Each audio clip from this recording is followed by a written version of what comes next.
we all see my screen?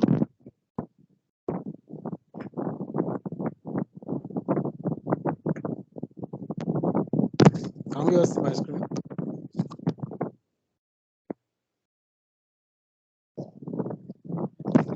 Is anybody there?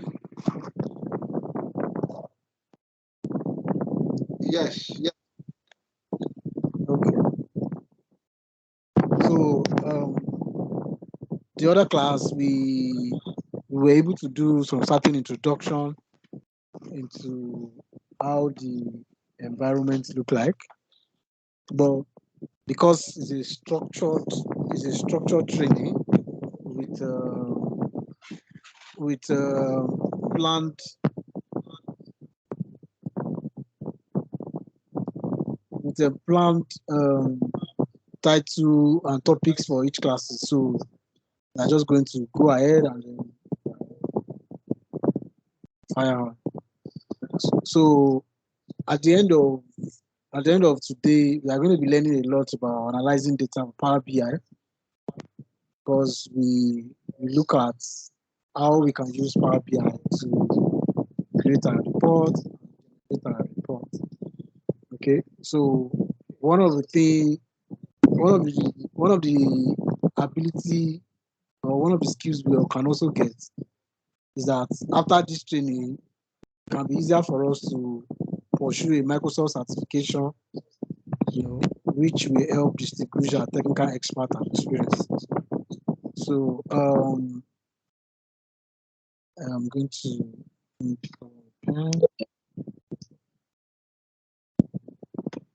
okay, so like after the training, we can consider to pursue a Microsoft certification. This helps us distinguish our expertise and our experience.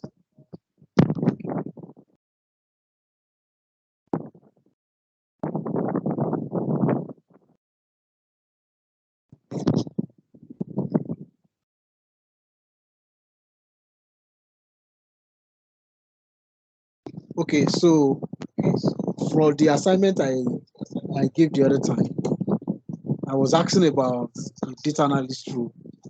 So if you look at your screen here, you can see what these just a few things a data analyst can also do. Here, this enable businesses to maximize the value of their data assets using Microsoft Power BI. Okay, we are restricting our knowledge to Microsoft Power BI as that business intelligence that can help us drill deeper into our data. Okay, and of course, why do we want to learn more about data? Why? Because when you are able to drill your data, you can get insights from your data. You can get valuable things that your mind must have even skipped. So what data analyst does, as said by some of you, of course, they take advantage of data and then bring beautiful things out of it. Another thing is they are responsible for designing and building scalable models. So what do you mean by scalable models?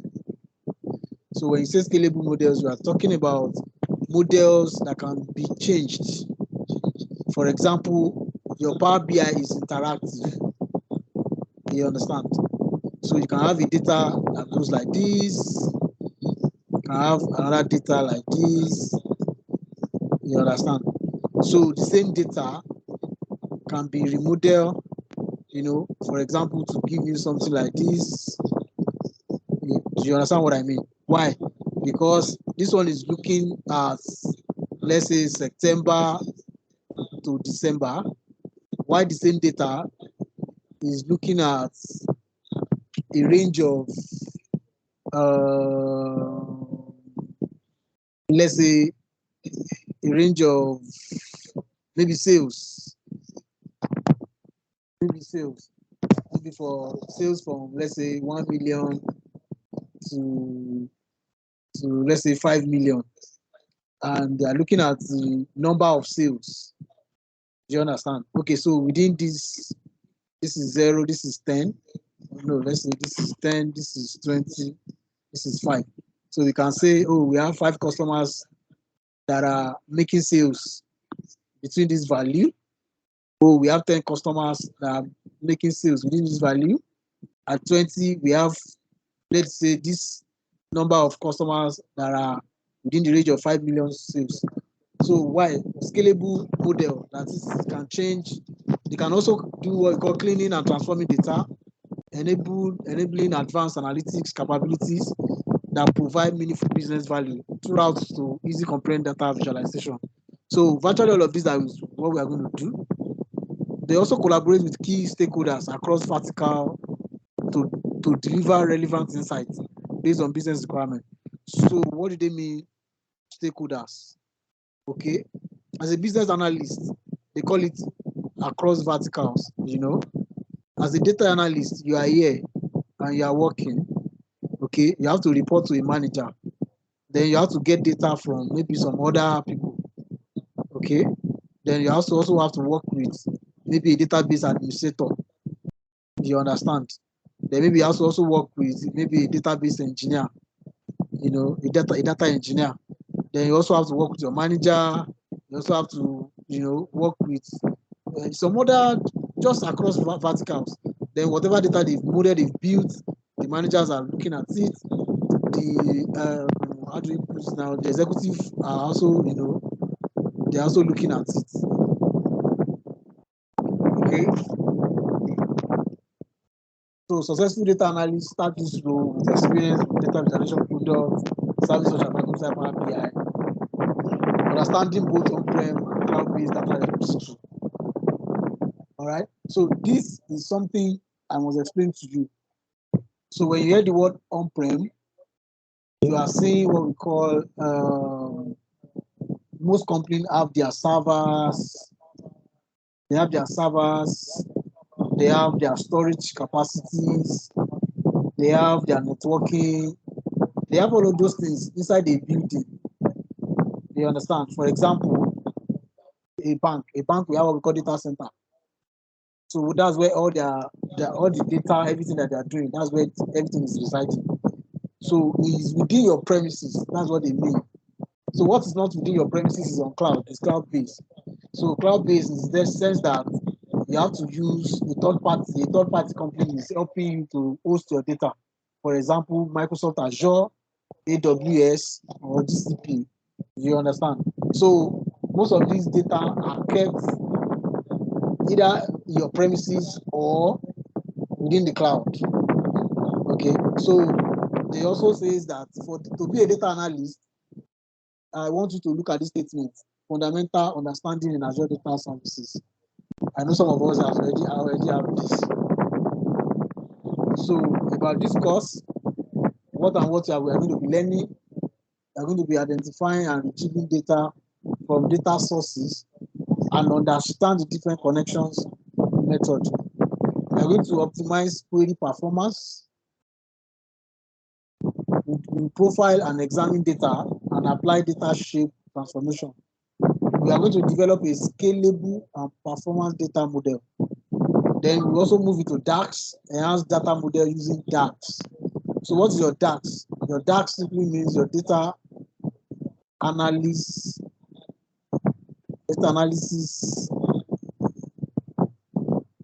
expression.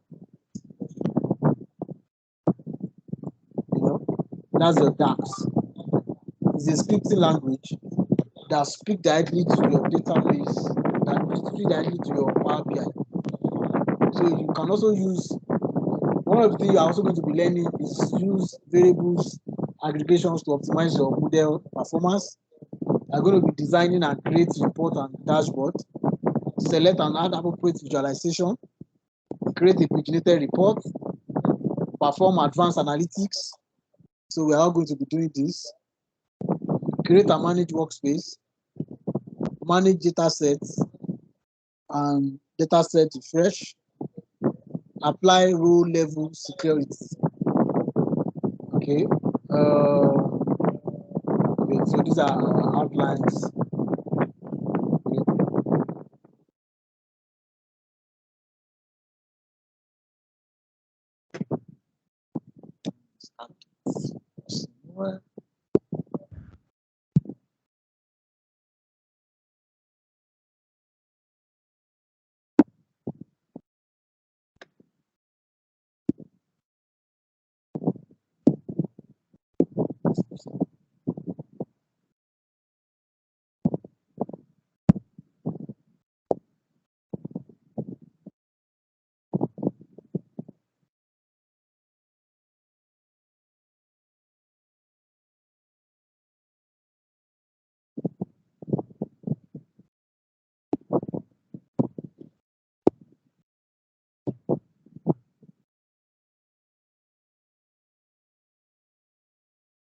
Okay, so getting started with Microsoft Data Analytics.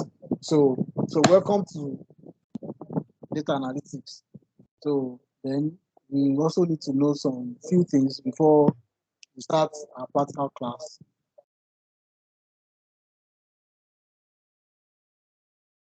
Okay, so some of us are familiar with this concept. So data and information is the most strategic business asset. So now somebody was talking about ETL the other time. So look at this. You have your SharePoint, you have your Salesforce, you have your SAP. See, look at this. You have your Facebook.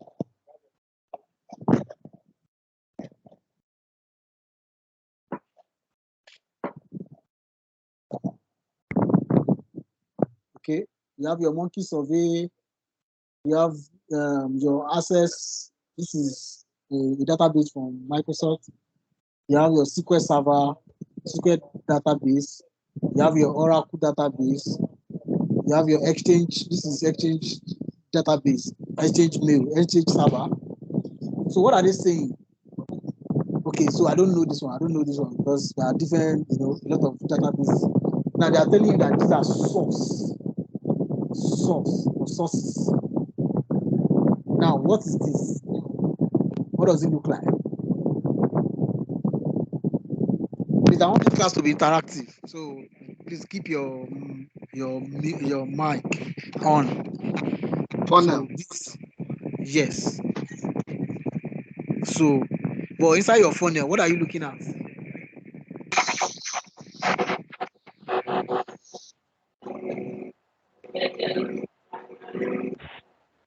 Settings. Hello, Mr. Tolu. Inside your funnel, what can you see? Settings. Okay, you can call it settings. Okay, but can we look for another good name? Let's look for another name. Something I want us to. Hey, why are you still on this call?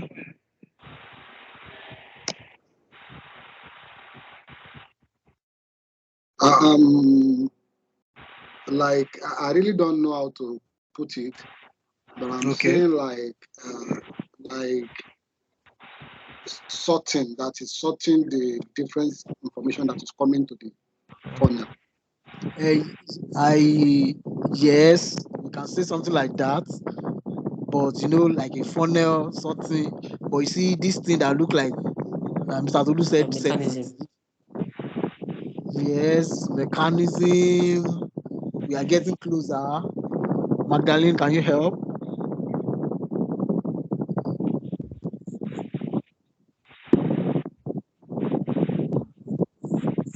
Yeah, well, just like that's something settled.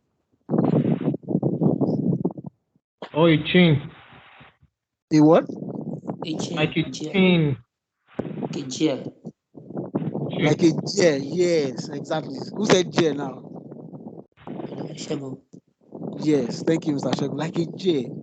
So the idea of a J is giving you something like an engineering process. True of us. So what they are trying to tell you is that there's an engineering process or there's a kind of process that's going on. It looks like an engine inside this your funnel. I'm just trying to break this diagram down so that you can have an idea of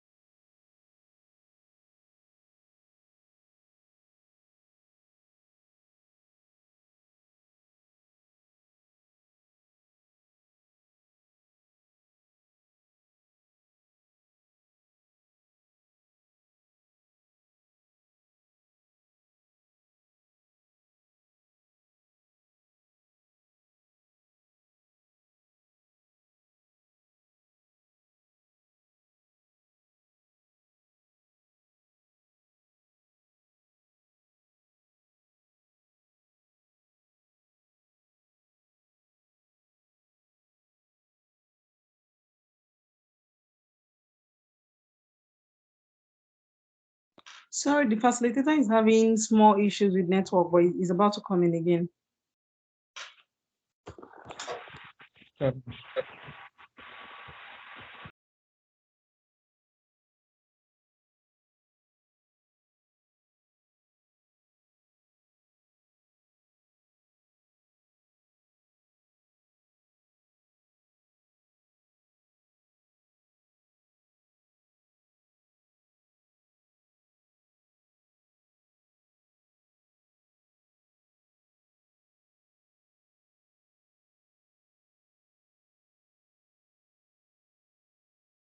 Hi everyone, so sorry for that. That was a change in transmission. Apologies. Okay, so this is. Can we still see my screen?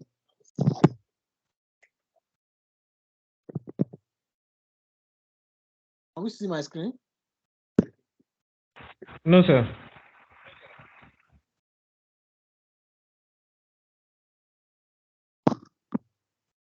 Okay. Okay, You should fine be now. able to see my screen now. Okay, good. Yes, sir. Okay, so this is where we were. So Mr. Kayode said something about this image being a funnel. Then Mr. Shegun said something about the inner diagram, like a gear, like a gearbox, that depicts a kind of an engineering process. It's like the engine that is working to perform some certain functions.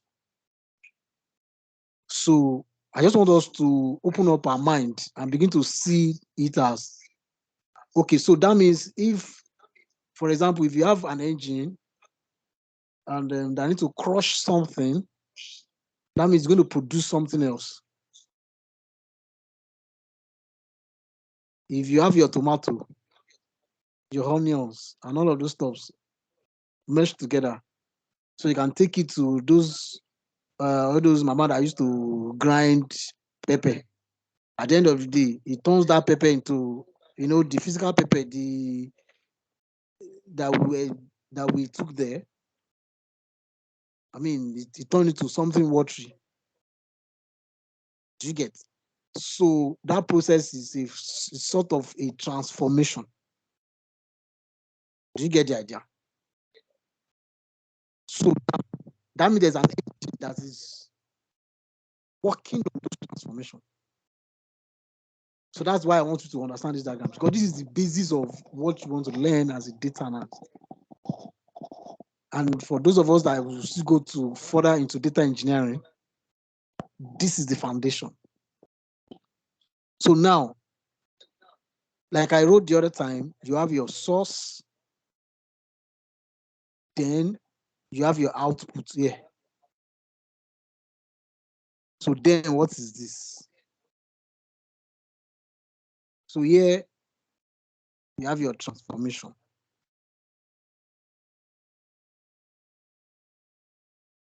So this is what we call your ELT or your ETL processes comes into play. Please, like I said, always call me back so that you can understand. I know few of us might understand some concepts, but if you don't understand, always call me back. Why? Because there's so much to learn within a very few time, but we must have this solid foundation that helps us. So like I said the other time, these are your sources, your data sources.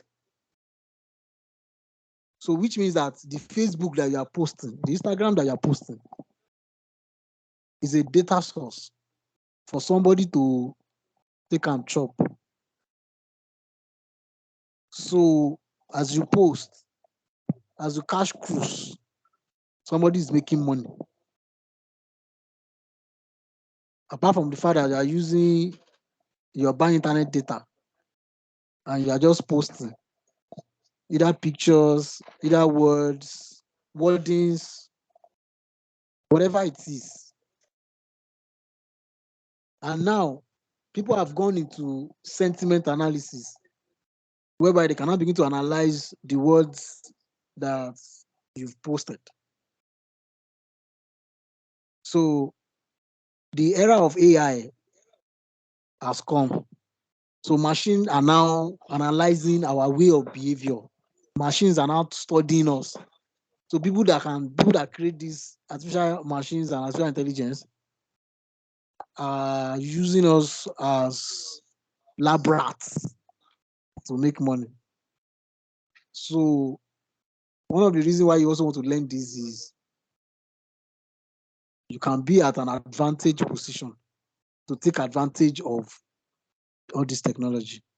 So now, once the transformation has occurred, now look at the output. So the output is trying to tell you that, oh, all the figures, all the images that are here that you might not understand, but merely visualizing this, then you can do a little interpretation. For example, if you look at total categorical volume, they said total category volume, depending on whatever it is you are saying, you can see 50K. What if your target is 55? You know you're almost there because you can see 50K. Look at this. This one says percentage unit market share. Oh, your company works. Okay, your company will be, they are in a particular sector, maybe FMCG, banking, or IT sector, manufacturing sector. For example, in the manufacturing sector where Dangote Cement belongs to, Dangote Cement alone has 66% market share. Dangote Cement alone. So the remaining 44, now every other people they share am. So now, when they're able to measure some KPIs, some data to say, oh, this is where we are. They can give themselves a target and say, oh, in the next 5 years, we want to move from 66 to 70, 70 to 75, depending. So this data is saying 33% unit market share. So that means this particular company, when you think of the first 3 companies, you must pick them. Because 33 is 100 divided into 3. So they've taken 1/3 of the market, which might be the highest share, depending on how volatile their what's it called, their industry is. So now, look at this other diagram here. We've not started though. We're just explaining this board. So everything you are looking at here is called dashboard. Everything you are looking at here. So as a data analyst, you are creating model, you are creating dashboard. So once they open this, they see at a glance, they can see what is going on in the company. So now, if you look at this one is saying percentage unit market share, RM2, blah, blah, blah, whatever it is. But this data is comparing 2 different data. The one in red is the unit market share. The one in blue is the unit market share, RM2, whatever that means. So it's comparing two different value against time. Why? Look at it. This is January 14 down to December 14.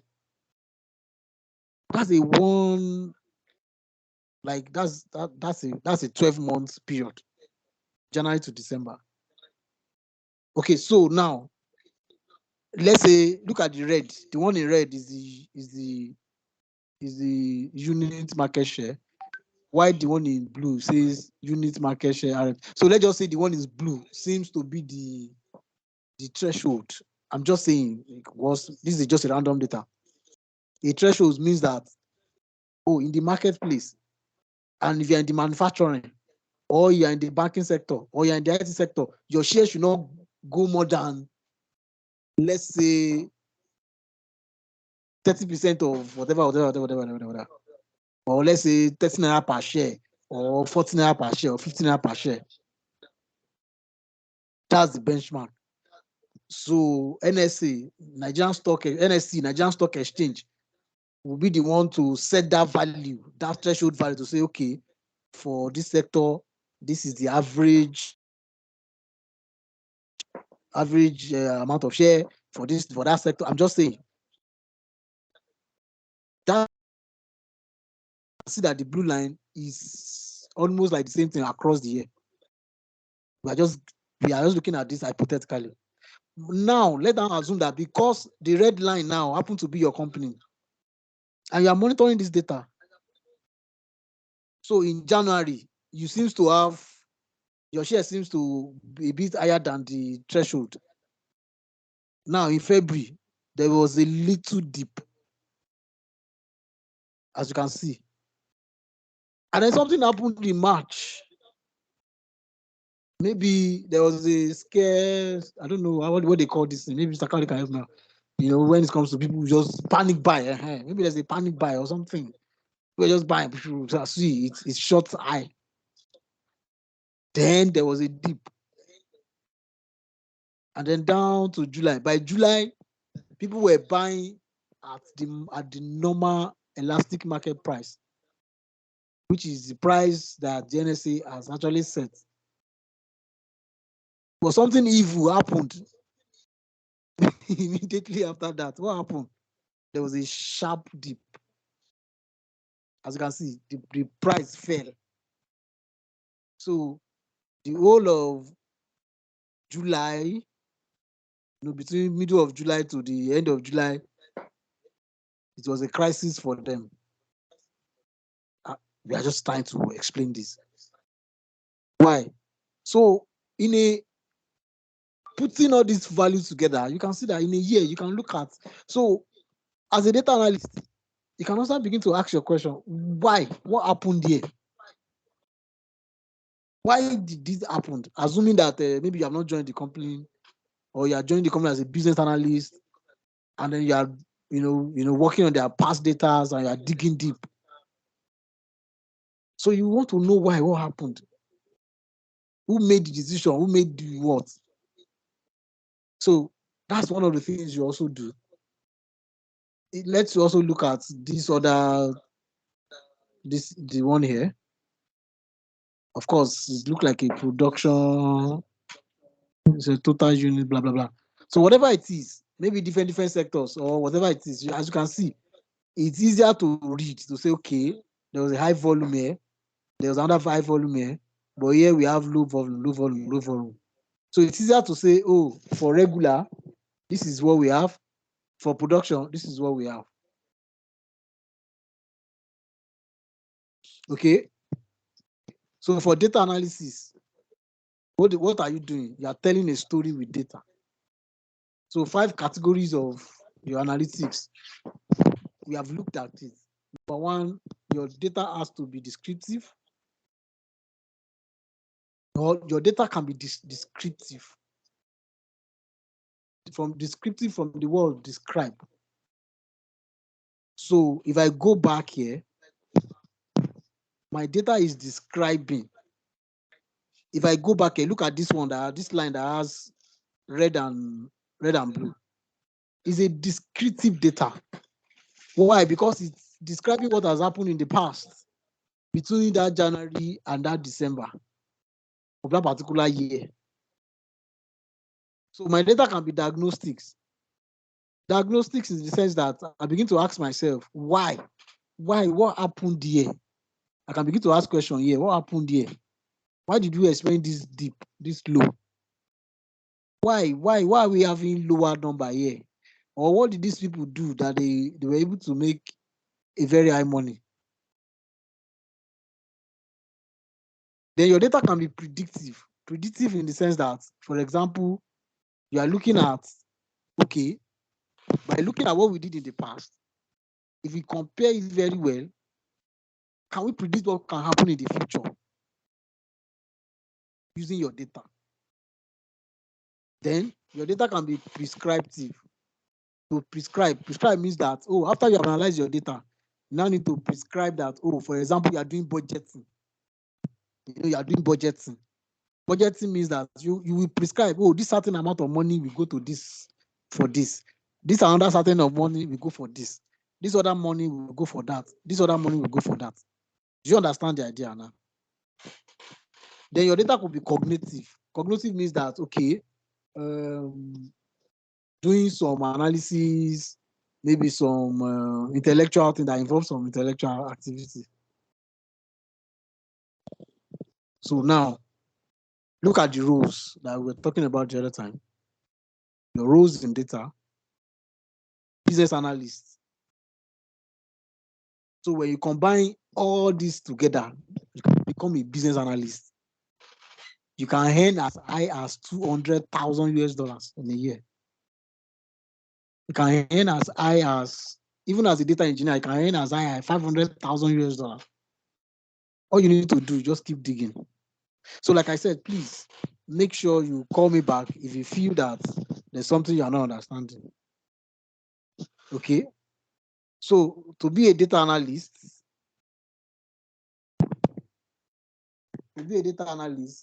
there's an exam certification that you can do. It's called DA100, but they've changed it to PL300 now.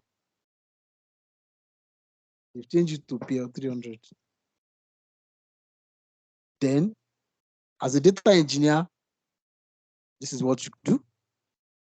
In fact, as a data scientist, you do DP100. As a data administrator, you do DP300.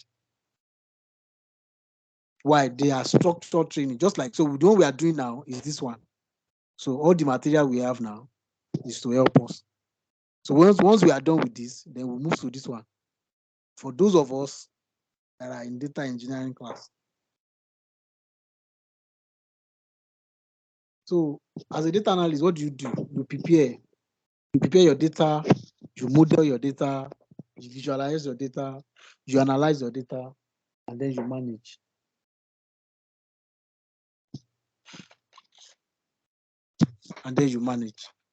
So don't worry, as time goes by, we'll show you how to prepare your data, model your data, visualize, analyze, and manage. Okay. Question number 1. Which data Wait, sir, role? can you go back? I want to write it down. Okay. As a data analyst, you prepare your data. After you preparing, you create your model. From creating your model, you can visualize your data. So let me go back again. This is where you visualize your data. This is that I call dashboard. Dashboard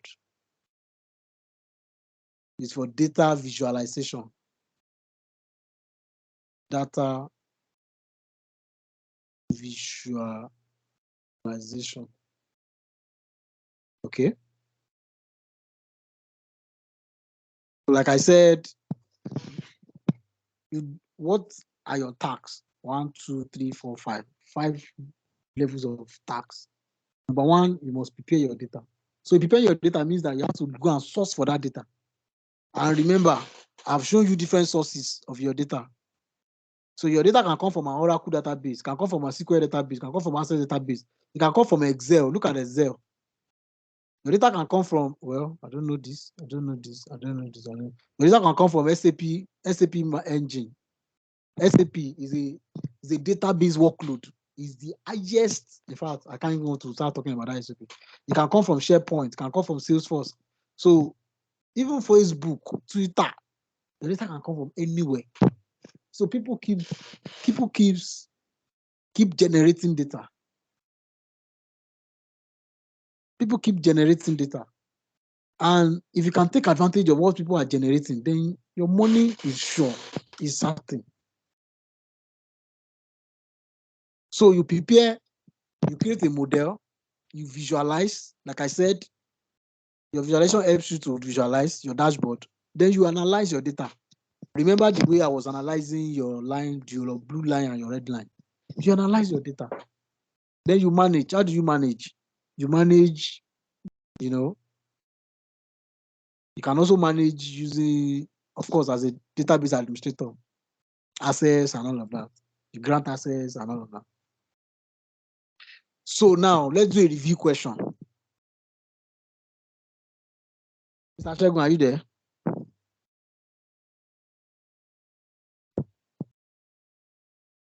Mr. Shegun, are you there?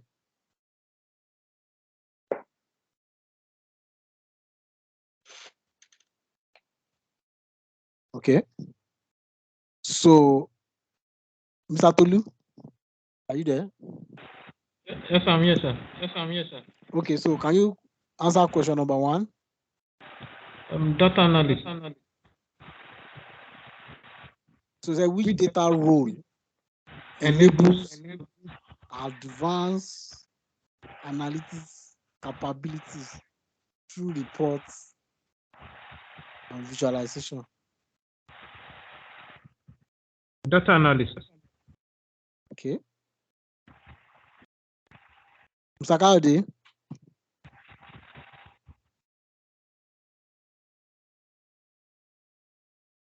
Hello, sir. help us answer question number 2. Okay. We look at the data analyst task. There are 5. Okay.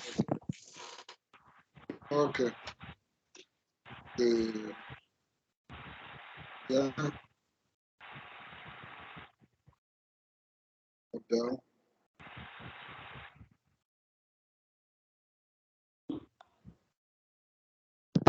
So, answer the question number 2. Which data analyst task has critical performance impact on reporting and data analysis? Critical. I think visualization. Can you mention all the 5 tasks? Can you? To prepare data You prepare your data. and model the data, Model the data. visualize the data, You visualize your data. analyze the data, You do your analysis. and at the same time, do analysis and manage. You manage. So read your question again. Okay.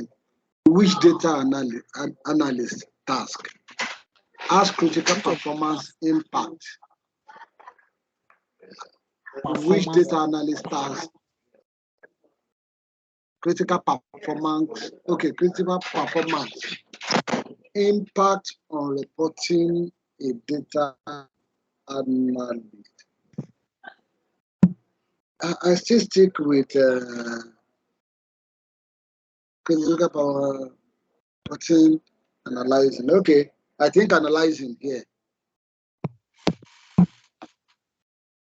Hello? I can hear you. Analyzing. I'm displaying it.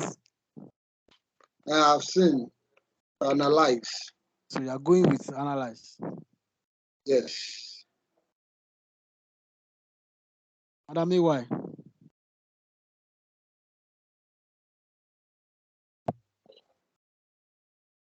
Hi, Shegun.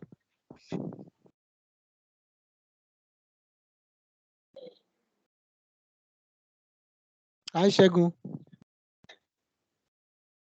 I can hear you. Okay, so can you help us answer question number 3? Hello. Which data analyst task has critical performance Number 3. impact on both team and analysis?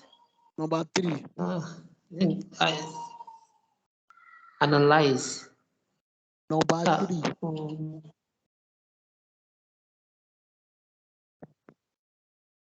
Can you hear me, Mr. Shegun? I'm not hearing you. Huh? Can you hear me? Sir. You said? Can you hear me, sir?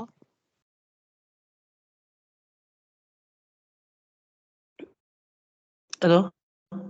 I can hear you. Can you hear me? Okay. Yes, I can hear you. You have to answer question number 3. You mean me, right? Huh? You have to answer question number 3. Hello?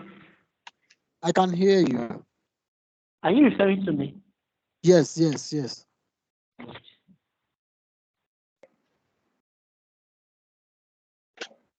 Okay.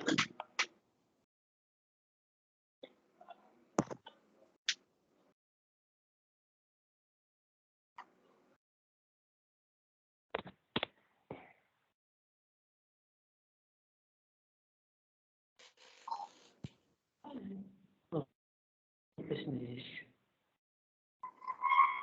So what is Hello, it? please. You are referring to me, right? Okay, Yes, what I'm is the talking to key? you. What is the key benefit of data analysis?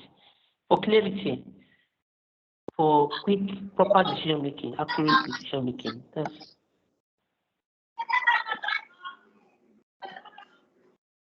Can you please take that again? for clarity or for accurate decision making or prediction. Okay.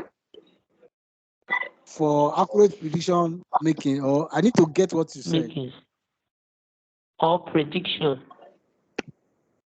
Okay. What about benefit of creating insight into your data? Okay. Okay. All right, so let's check our results. So I think the first person got it right, data analyst. The second person did not get it. So which of your tasks has critical performance impact? So it is at your modeling point that your impact will be affected. So it is the way you do your model that would, it is what you have modeled that you will analyze. That's what they are trying to tell you. Question number 3. Okay. So can we say it's correct? It was correct because it helps you to generate informed business decision. Because it helps to create insights and then make an informed business decision. Okay. So we'll be getting the Power BI. Okay. So basically, what our Power BI does is takes data from different sources. Like I said, these are sources, and then it begins to analyze. As you can see, this is how it is. So don't worry. When the time comes, you will really be able to work with it. So now, this is your desktop. So here you have what we call your Power BI desktop. Your Power BI desktop. And then there's what we call your Power BI service.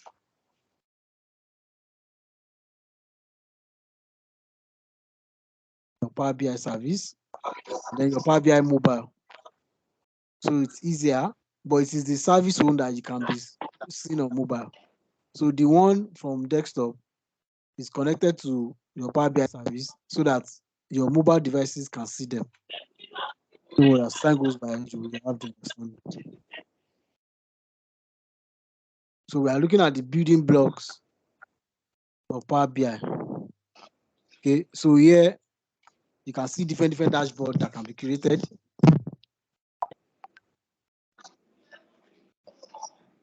So now, what you are looking at here is your report module, where your report will be displayed. Okay, here is your data module, where your data will be displayed. And then here is your, you can also display your model. So can you see your dashboard? Different dashboard. Don't worry, as time goes by, we're all going to create this as time goes by. Okay, different dashboard. Okay, So here is your Power BI service. This is your Power BI service. A bit different from your Power BI desktop. Why already you are seeing what we call my space, my workspace. So when you work, okay, let me show you this diagram. So when you look at this diagram, I said this is your dashboard. Look at your dashboard. So let's say you have been working and you've created this report, this dashboard, and you like it so much, and then you want your guys to be seeing it and your other co-workers. Or maybe he's measuring some metrics that is meant for other co-workers, and you want them to also see it. So what you do, everybody cannot come to your computer and be looking at it because you are working on your computer. But then there's a central place that you can send this, that everybody with that organization with access and permission can see this. So that is called your Power BI service. So your Power BI service is on the cloud. So now, but when you have done your work like this on your physical machine, you come here. Here they put publish. Look at it. You can zoom your screen, you see it. So you publish these results, everything you have done here, into your Power BI service. So anybody within the organization can have access to it. Okay. So this is your Power BI service. So you can go to your browser. So from your browser, you just put in your app.powerbi within your organization, then you will see it. Okay. So don't worry, we're going to practicalize all of this. Okay. So let's do a review question. So I'm going to ask,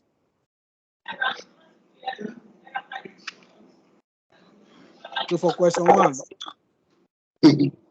so let me call Mr. Tolu for question 1. What are the building blocks of Power BI? I mentioned them.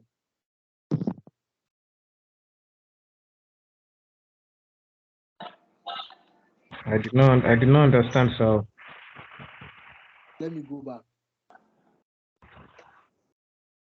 So here are the building blocks. So for your building blocks, we have what we call the dashboard.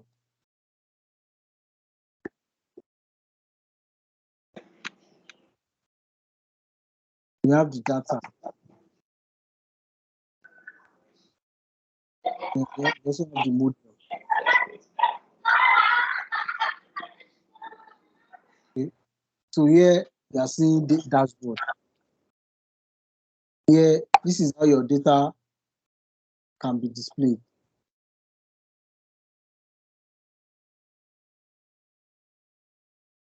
So here, at this particular point, here's your dashboard. This sign here, if you click on it, take it to your dashboard.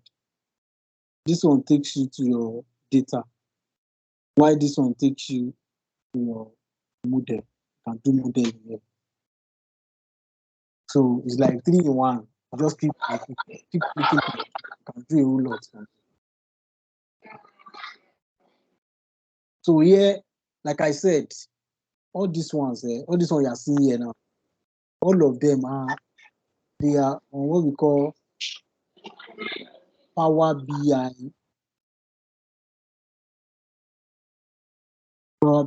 desktop. That is, this Power BI is installed and then is run on your physical desktop. So when you are done working with it, let's say you are done creating your dashboard. That's why I mentioned this. You can now come here and publish. Publish means that, okay, put all these things into the cloud service so that everybody within the organization would have access to it. You understand? Everybody within the organization will have access to it. So now when you publish from your desktop, you are publishing from here now. You are publishing from here. So what you have published, where does it go to? Then it comes here.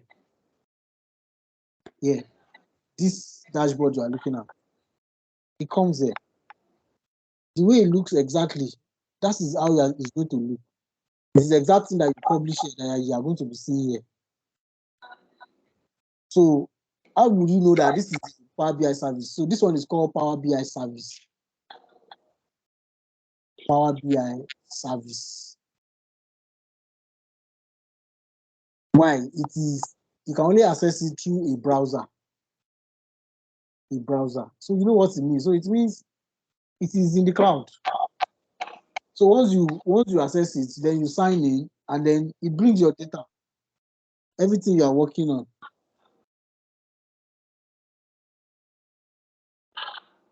So it brings your data, everything you are working on.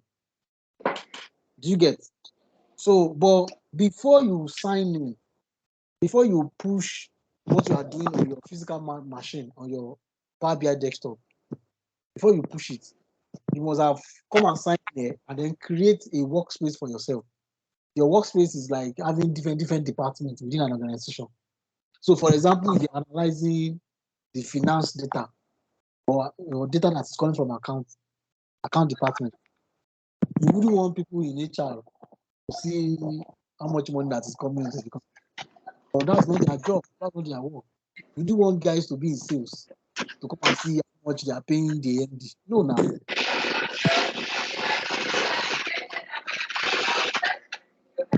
Sorry, can you hear possibly? Even though everybody be on that Power BI service. So that is where your manage come into play. Remember, task is also to manage.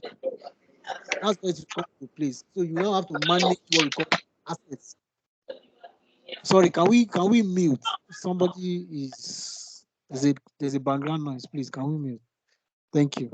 So that is where your Power BI service, your manage come into play. So now you're managing assets. So it means that within a group, you create a group that will say, okay, all of these people are working for HR, so they can only see HR data. All of these people are working for accounts, they can see accounts. So for those of us that are working in operations, whatever it is that we call operation that we are doing, which is the core job of the business, that data we will see. We don't need to go and see how much they pay someone. All those finance data, we don't need to see them.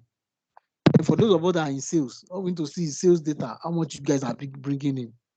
But people in marketing can see what people in sales are doing. You understand? Because in some company, marketing departments are different from sales department. In some company, though. But in other companies, some people merge it together. Do you understand? So you must create what we call access control. That is, individual must be given some level of access, to that data.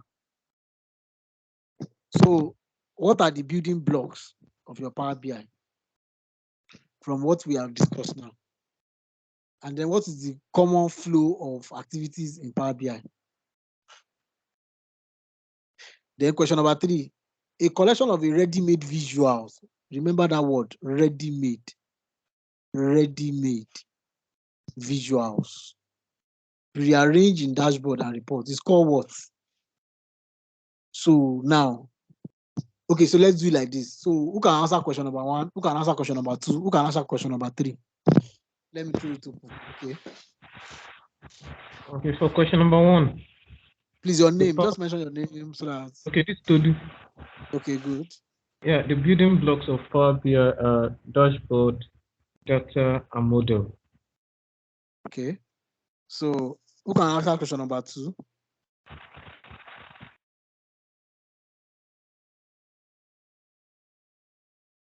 Common flow of activity. Okay, so who can answer question number 3? This one is simple.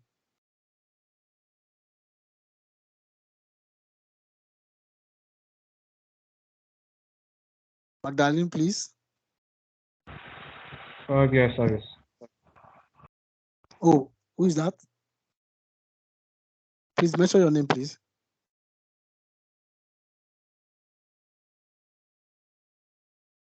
Sorry, who just spoke now? It's totally, but I'm not sure I got it, so I just want it. Okay, actually, you got it. It's Power BI So, service.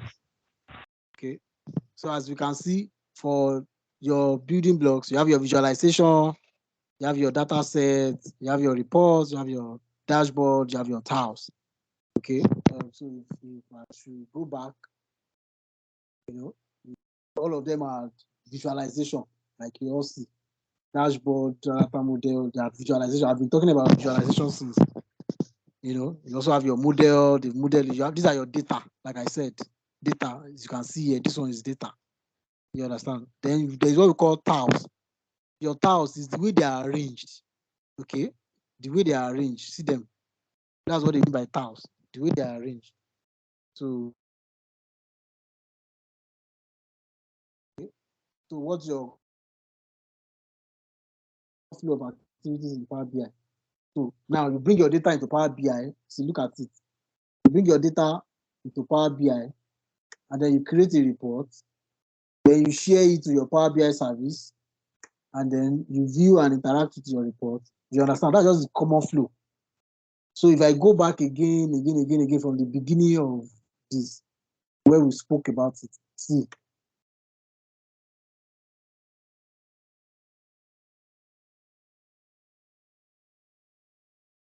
Data 4, data 5.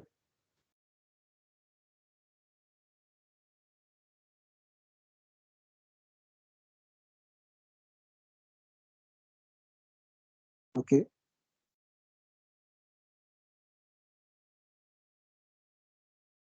So you bring in your data. All right. So you pump your data into your Power BI. You do your analysis. You create your model. You understand? You create your model. You work around it. You do your DAX analysis. All these things you are building. You build ties. You build dashboard. You now go and publish. Remember, like I said, you publish. That one, the button is somewhere here from home button. We publish. So when we publish it into this, this place, into this place. It's called Power BI service. You publish it here. So because you are publishing your Power BI service, you can view it here. You understand? You can view it in your mobile. You can view it in your tablet, and all of that. You get the idea? It's a very simple process. So that's why they are just trying to let you know that, okay, so building blocks are your visualization, your data set, your reports, your dashboard, and your tiles. So your common flow is you bring in your data, you create your reports, and then from there, you publish your data into Power BI service, and then you interact with it, and then, everybody sees it. So what's the collection? The question number 3, collection of the ready-made visuals, rearranged in dashboard, reports, and reports is called what? It's an app. Okay, why? The reason why they call it an app is that it's easier to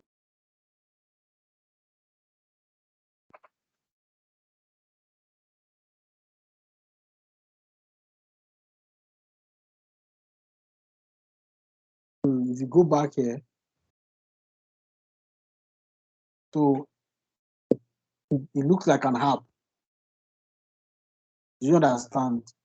So, but it sources data from Power BI service.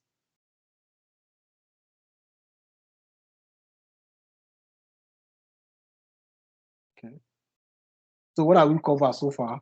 Data analysis and how to get started.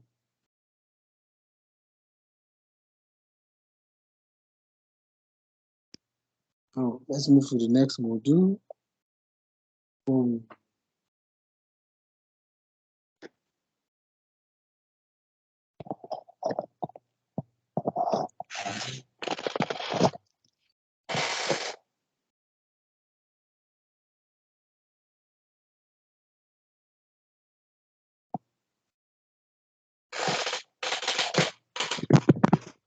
Okay.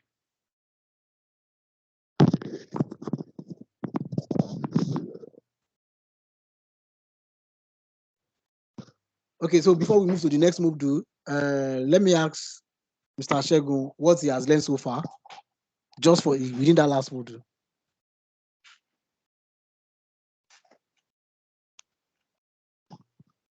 Are you there?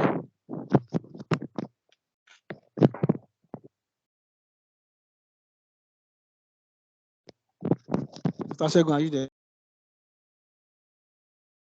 Okay, so Mr. Tolu, can you quickly tell us one or two things you've learned in the last module?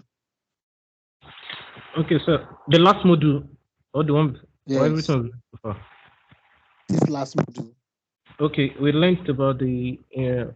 I've learned about Power BI, how to build blocks on Power BI, and the I learned about the dashboard, data model ties, visualization on Power BI desktop. How we can move our Power BI desktop to our Power BI services, and so far that's what I've learned.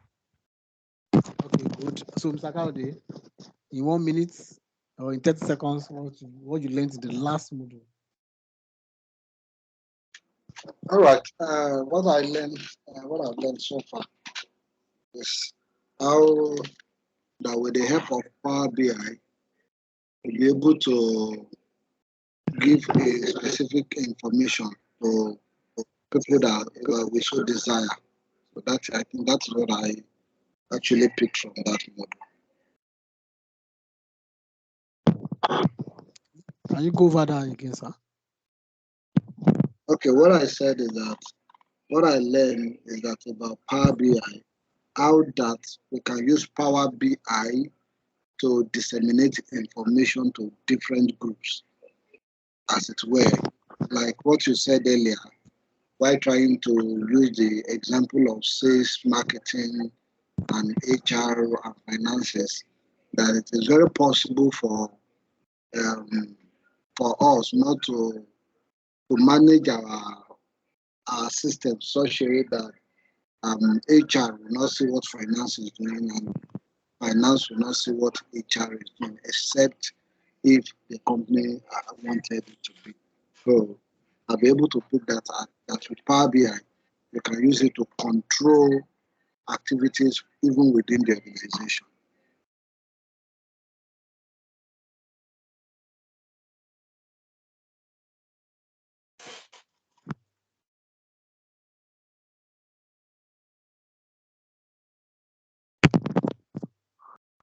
Mr. Kaude, are you there? I lost you a bit. Yes, I'm here. Okay, you were saying something about to use it to control. That was last thing I heard. Oh, okay. As in to control information within the organization. Okay, good. Within, in or out, no. Not only within alone, Okay. because in the organization, you can't even, that Power BI is that secured. You understand? So then have grant a granular, like a finite, just granular kind of access. Granular means that, so if we are 1,000 staffs, there are data you want all the 1,000 staff to see. Everybody will see it. But if there are data that you want only 3 people to see, for example, maybe some money that people are being moved and all of that, only 3 people, that's granular to the tiniest, to the point. Even if you want only one person to see that result, that report, that's how it is. So, all right. We also learn about different tasks. Go ahead, sir. Okay. I actually have a question. While you are discussing that, but my reservation is that because I didn't join in the first class, I really don't know if that has been addressed or not. I actually want to know concerning this Power BI. In data, one time like that, you made us to understand about online and streaming online and this other one. Forgotten now. That online and offline. So I actually want to know if with this Power BI, because from what you said now, not until when you publish any other person, okay, it will not come to the dashboard and as such, it will not be visible to any other person in the group. So my question is that with this Power BI, does that mean we can't use it to do streaming? We can, in fact, this is a powerful engine. You can analyze stream data. Okay. You can analyze streaming data. Don't worry, something we'll do. We'll create streaming data using Raspberry Pi. Streaming data means that, remember from your former training, your streaming data means that the data that has been generated in a seconds as we are talking is dropping. You understand what I mean? So that's the streaming data. So imagine that data that is being dropped per second, maybe 60 of it in a seconds. That data will aggregate them and still give you a model. You understand? And still give you a model and still analyze them. Is that powerful? All right. So we have less than 30 minutes more for today's class. So can we just quickly rush to our next one? So say get data in Power BI. So you will learn the following concepts. So what are we going to be learning today? You are getting data from various data sources. You'll be optimizing performances, then resolving data error. Okay, so this is what we're going to be learning today. So where are these different sources? Of course, I've been telling you about different sources your data can come from. So we need to learn fast and we need to move very fast. So this is the third image that will be representing source, because if you remember, I've been writing source data. I've been writing source. So see, I'm writing source again. So if you look at it, so your data can come from a sales data Microsoft SQL Server. Your data can come from an HR data Microsoft Excel. Your data can come from a warehouse DB, warehouse and Cosmos DB. See, when we use the word warehouse, remember, normally there's an apartment. In your apartment, you can put load. You understand? You can have office. There are buildings that are basically office. But when you're hearing the word warehouse, what comes to your mind? Of course, you know what a warehouse does. You dump load there.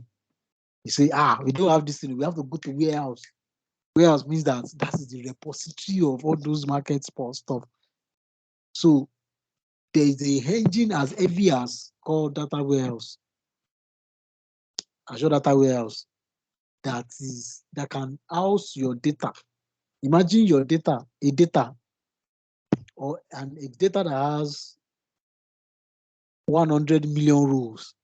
Imagine, do you know how your Excel sheet looks like? Your normal Excel sheet. Imagine you are dealing with a data that has 100 million rows, and you need to analyze that. So don't worry, for those of you that are doing data engineering, and creating pipeline, doing all those stuff, you're going to be working with every machine. So I can answer you that one. You're going to be working with every machine because that one will help you to create a whole lot. You understand? So now, data can be gotten from maybe your sales data, your HR data, your warehouse, your finance. Just like the way I said it, you can see the way they put it in different areas. So what do? You do a Power Query. Your Power Query means that your transformation, you transform it, your transformation. Then you can also have what we call sales goals, let's say from your SharePoint. And then everything comes into Power BI. So you said the first steps is in the data analysis process is to first of all identify your data and then getting your data. So what data do I want to analyze? I only want the HR data. So for the past 5 years of this company, we want to see the data which our HR people are hiring people. You understand? Were there biases? Were there some certain things? I don't know, whatever you're looking at. So of course, because while they're also doing the hiring, they will do some recording. I want to believe that they will record the day you were called, the day you came for interview, they will record your scores, they will record some processes that you went through, first stage, second stage, third stage. So your data can help you review. You understand? Then maybe from the HR, in terms of hiring, they would have gotten some certain data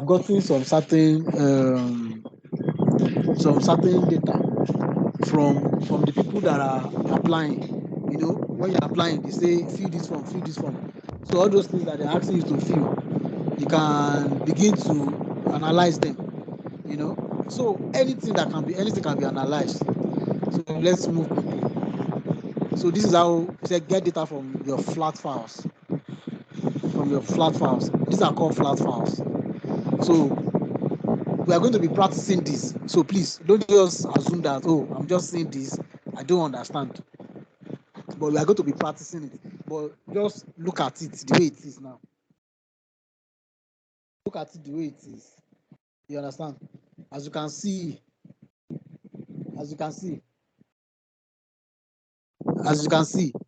this data is coming from Excel. So they call them flat files. See.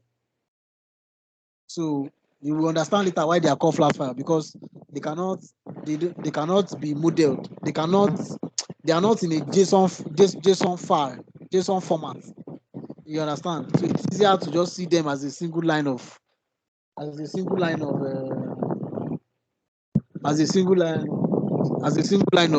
data.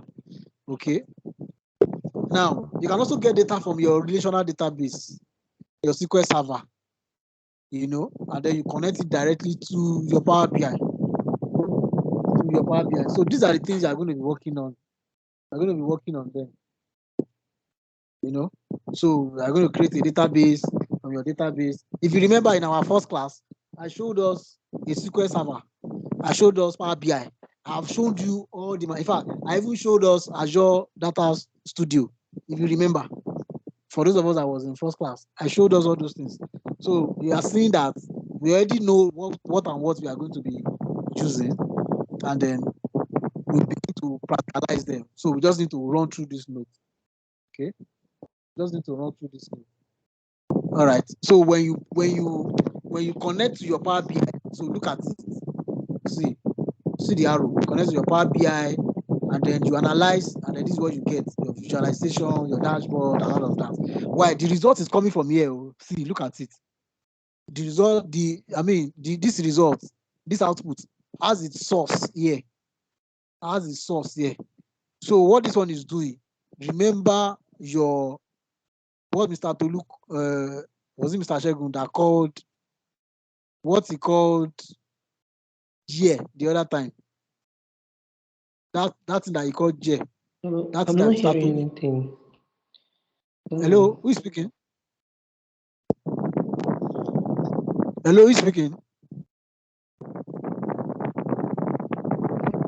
Hello? Hello? I'm just seeing pictures. I don't know what it is. Yes, I said you should try and Falls connect to from your my mobile hand. phone. It's from your hand. You should try and connect. Please, I want you to confirm if it's a false from me. I can hear you. It's actually sorry, can anybody hear him talk? Please, can we confirm? Did anybody hear him Yes, talk? I can hear her, and I can hear you clearly, sir. So the fault is from you, sir. So like I said, join with your mobile device. You can join with your mobile device, join with your laptop. So with your laptop, you will see images. Then with your mobile device, I guess Mr. Tolu was able to join with his mobile device when he was on his way home. So join with your mobile device. We will log you in. We will allow you to come in. Do you understand? If you are having problems with your laptop, but at least if you can see it, because we are going to be working with your laptop, not with your phone, like I said, because we are going to be, let me tell you, by the grace of God, we are going to be downloading this engine, this one I call number one. You will download it. This one, number two, you will download it. There's what we call Azure Data Studio. Number three, you will download it.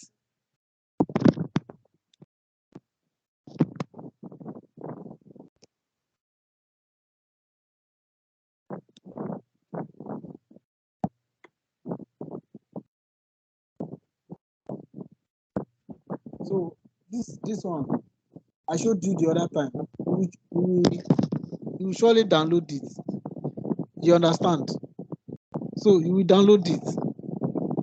Okay? So don't worry. So please just join with your mobile device.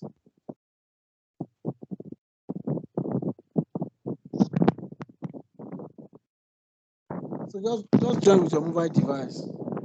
Okay? So now you can also get data from your Cosmo DB. Your Cosmo DB is your semi-structured data. Mr. Kaude, you can remember. Why you can remember if she's still on this call. You understand? your structured data.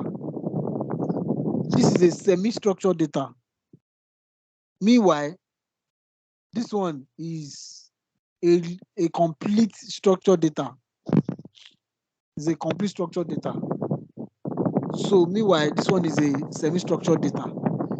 So what it's trying to tell you is that irrespective of the structure of your data, Power BI has the ability to analyze it. Okay, so you can also get data from applications. So this is Office 365. Look at it. Can you see?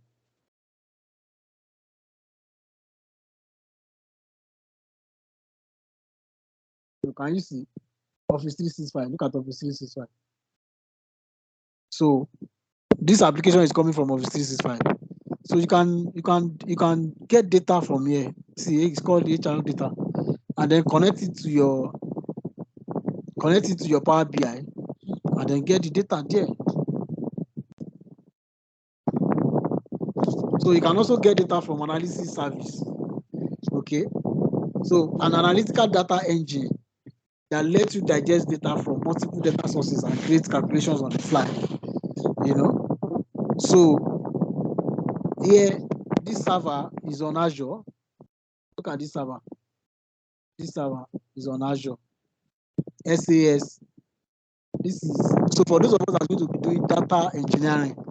You know, I kept mentioning that data engineering. Why? Because if you don't know data analysis very well, you won't be able to do well in data engineering. So that's why you have to go through this class and then merge all the knowledge together. So this server is coming from Azure Synapses Analytics. Exactly this. Let me show you. I think we have one open already.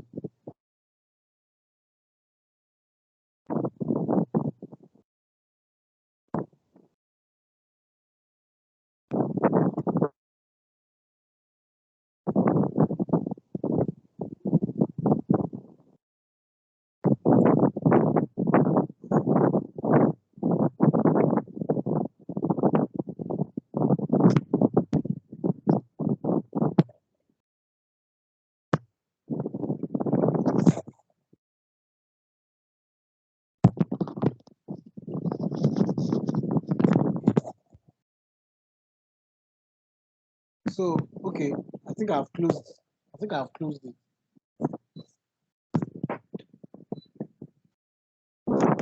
Okay. So those of us so for those of us for data engineering, we are going to be seeing all of this. So then we'll download this data. It's called Adventure Works. All of this we are going to get. You understand? All of this. So it's called analysis service. Why? Because from there you can do your analysis. All right. So review question says, what query language do you use to extract data from Microsoft SQL Server? Then question 2 says you are creating a Power BI report with data from Azure Analysis Service Queue. When data refreshes in the queue, would you like to see it immediately? Would you like to see it immediately in the Power BI report? How should you connect? How should you connect?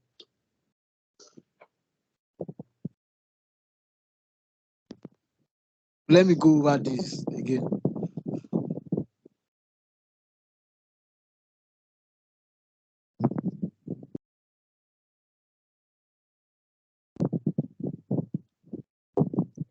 So he says, like most of us, you work for a company where you are required to build Microsoft Power BI reports.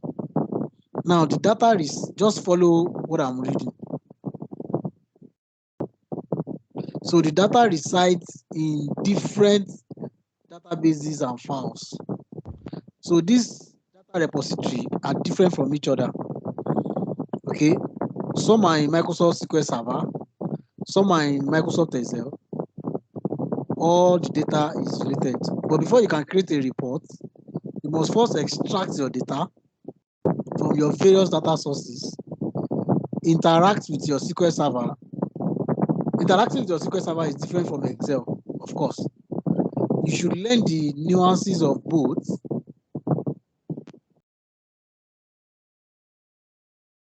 Particulars of each system. You can use your Power Query.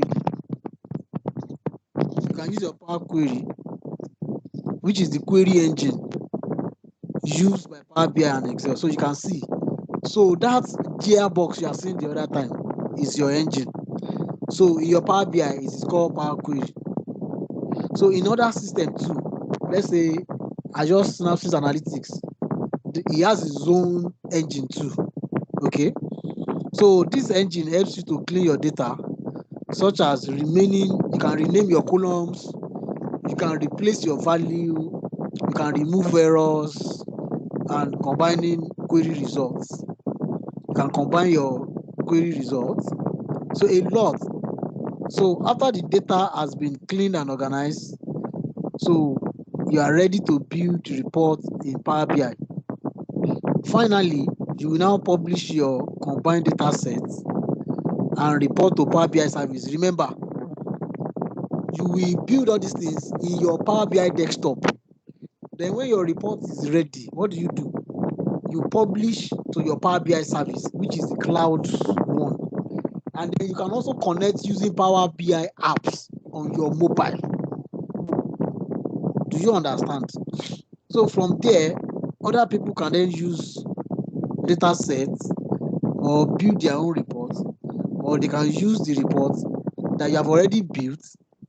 Then additionally, if someone else builds a data set that you also like to use, I hope, that you also like to use, you can also build your report from that.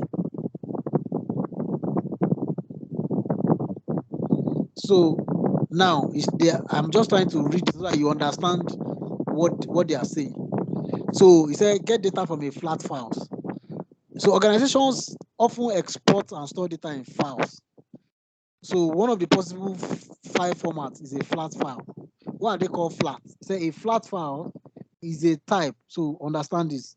Is a type of file that has only one data table, and every row data is in the same structure. That is a flat file. Now the file does not contain hierarchies. Unlike your JSON format, it is inside your JSON format, your JSON script. That's where you see your hierarchies. You understand? But don't worry, you learn all those ones later. So likely you are familiar with the most common type of flat files. Number one.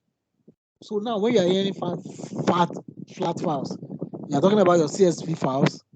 You are talking about your delimited text, your TXT files, sometimes your Excel too, and fixed width files. So another type of files will be output files from different applications like your Microsoft Word. Your Power BI allow you to get data from many types of these files. Okay, so let's say determine load money model. Okay. Now, yeah, so if your organization uses a relational database to record the sales transactions, you can use Power BI to establish a connection to your organizational user, just like I've told you before. Okay, so rather than getting data from individual flat file, so you can connect Power BI to your database. So this will help you monitor the progress of your business and identify trends. So you can see now. So once you connect it, it will continually be in connections. So it can monitor progress. So as you can see, it helps to monitor progress, how your business is doing. You can identify trends. You can see forecasts. You can identify trend. You can forecast sales figures. You can plan and budget and set performance indicators and targets. You can see a lot you can do. So Power BI, can now connect to many relational databases that are either in the cloud or on premises. So it's powerful. So if you need to connect to relational data store, get data, blah blah blah, select data, import data by writing SQL. Don't worry, all these ones are so. I hope you are picking one or two things. So some organizations don't use relational database, but instead they use a NoSQL database. So what is your NoSQL? First of all, you need to understand what your SQL is. SQL, what does it stand for? SQL, what does it stand for? Your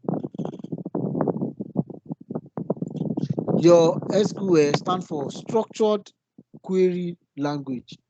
They're already in a structured format like your Excel. They're already in a structured format like your Excel. So, but when you are having NoSQL, it's telling you that, oh, this thing is not really structured the way you want it to. They are semi-structured. So sometimes we call them semi-structured. So a NoSQL database also refers to a non-SQL or not only SQL or non-relational. It's a flexible type of data that does not use tables to store their data. So what they use, you must understand. Example of a NoSQL is your CosmoDB, your Azure Blob, your MongoDB. So with Power BI query editor, you can ingest NoSQL data which resemble data in your rows and column, and you can still work with it.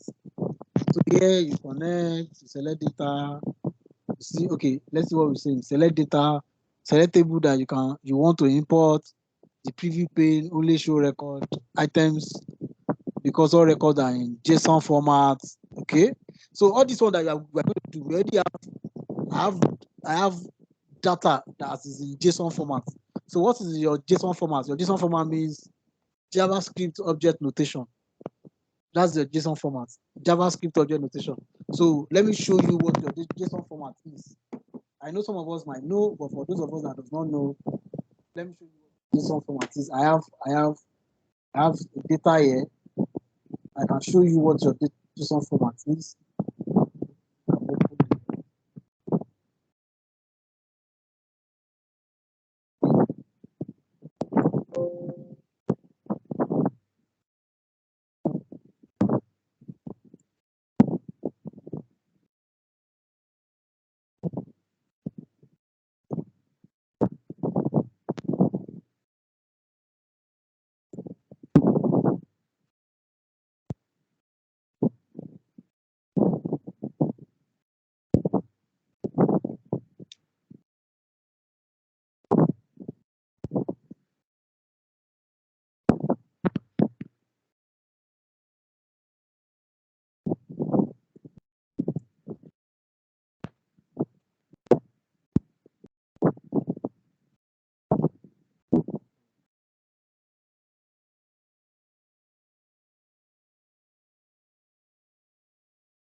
Yes. Okay, so I want to show us our JSON format. So if I open Notepad plus plus, you will see how a JSON format looks like.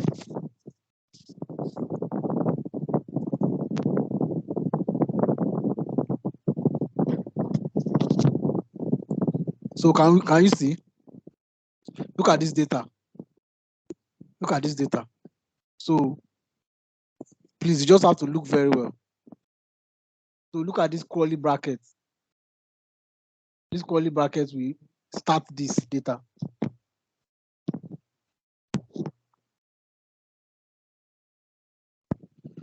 This curly bracket starts, and then inside these curly brackets, you have this data type. It's saying ID, that is identity, and then it gives it a name. So we have what we call key and value. Key and value. That is what your semi-structured data, your NoSQL. You know, your normal SQL is going to be like Excel. You know that your normal SQL will be like Excel. You know, your Excel is like the Excel table where it will have columns name, then row number, and then you populate it. But your NoSQL, this is how they look like. NoSQL, that is, we are not structured like, we are NoSQL. So an example of a NoSQL is your JSON file, JavaScript object notation. Can you see this? You see country.json. You can see the file extension. See, even when I put it there, you can see it here. Username, training, data BI, country.json, JavaScript object notation. Another one is your XML files. These ones are very popular on the internet. So if I open XML file, so you see it. They look like your, if anybody of you have written anything closer to your HTML files, your HTML file for web browser, this is how they look like. You know, they look like, because if you look at it, something we open, if you look at this data, it's saying cities. That's the title of the whole data. The title of the whole data, cities. Then inside city, number one, you see, you open city here. Can you see that the moment I highlight city, this other city is highlighted too? Can you see? But if you look at it, there's a closing column here. So everything here is inside that city that I highlighted. So if I highlight this, so it's telling you that, oh, everything here they are inside it. So you have your ID, it's saying your ID. You can see if I highlight ID too, it closed it. So this one is closed, opening, close, opening, close, opening, close. This is your XML files. So they have what we call an hierarchy. You get? So there's another one, YML. It's not that popular, but all of them, they're always like that. Then this is your CSV files. See, it's so flat. You say ID names, so your ID is 52. It's the same data. It's the same data here, this same data here in JSON. I converted this JSON data into CSV files. It's the same data. If you look at ID, it's 52. Name, Ashakama. ID, state ID 309. If I put JSON file here, you will see it. ID 1, name, Afghanistan. Okay, I think it's this one. Is this one. ID 52, Ashakama, state ID 301. So it's still the same XML files, every information here that is converted to CSV here. Okay, so now you have seen how it looks like. Okay.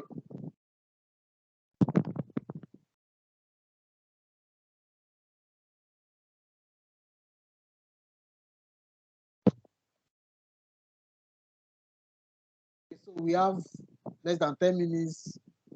Our class administrator is tapping the mic here.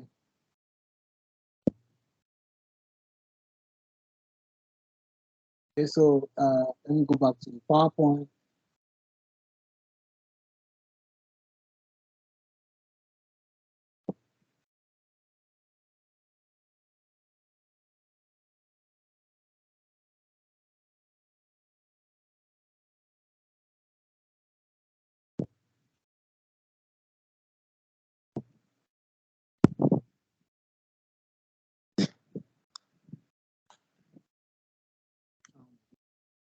Okay, so like you can see, I've tried to explain where your JSON file comes in into your NoSQL. Okay, and I've shown you how your JSON document looks like. So, okay, it says that the data now resemble a table and a row. You know, I'll show you all of this when we get there. Okay. So for here, it says to support their daily operations, organizations usually use a range of software applications such as SharePoint, OneDrive, Dynamics 365, Google Analytics, and so on. You know, so these applications produce their own data. So Power BI can combine this data from multiple applications and produce more insight. So your Power BI is just massive. You understand? It can do anything, it can connect to any data source. So don't worry, by the time we start our Power BI, by next class, by the grace of God, we're going to be downloading our Power BI, we're going to be downloading our SQL Server, we're going to be downloading all those things, and your computer will begin to shake. You understand? So for those of you, your computer would know that yes, because those two engines, they are too powerful. Your computer will shake. I'm telling you the truth. Your computer will shake. it will shake because to run is not going to be easy. Okay. So this one says, okay, for Azure Analysis services in an Azure product allows you to ingest data from multiple data sources, build relationship from data, create calculations on that data. So calculations can be built using data analytics expression, which is called DAX. Azure Analysis Service is similar to that of data modeling and storage in Power BI. Okay, so similar to relational database, you can choose the table that you want to use. If you want to query directly, you use. So all of this we are going to be doing. Okay, I just want to.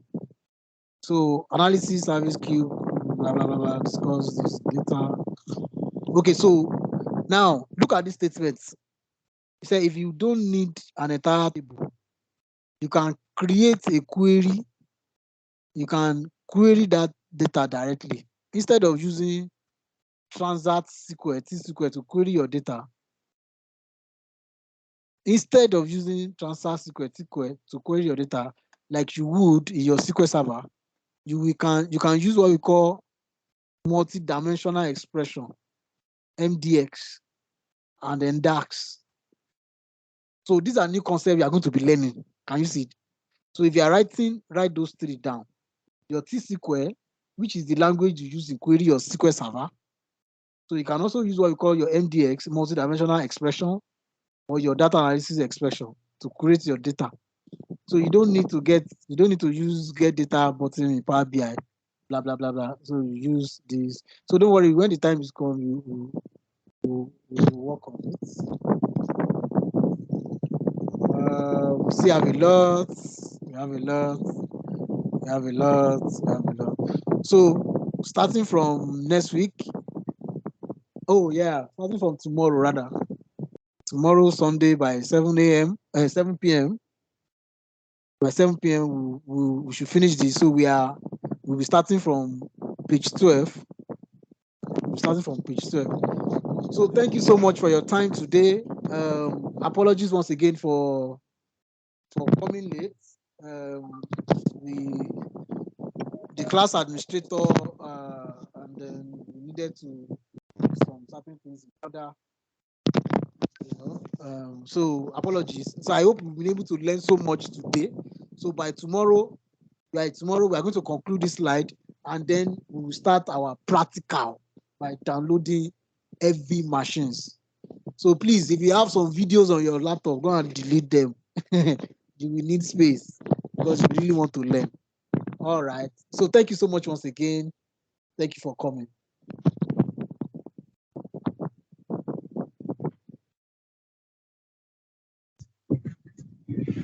All right. Thank you so much, everyone. It's been an amazing session. I'm pretty sure we've learned quite a lot. And like I would always say, I will repeat it again, that as much as you learn is the extent to which you learn is really your responsibility.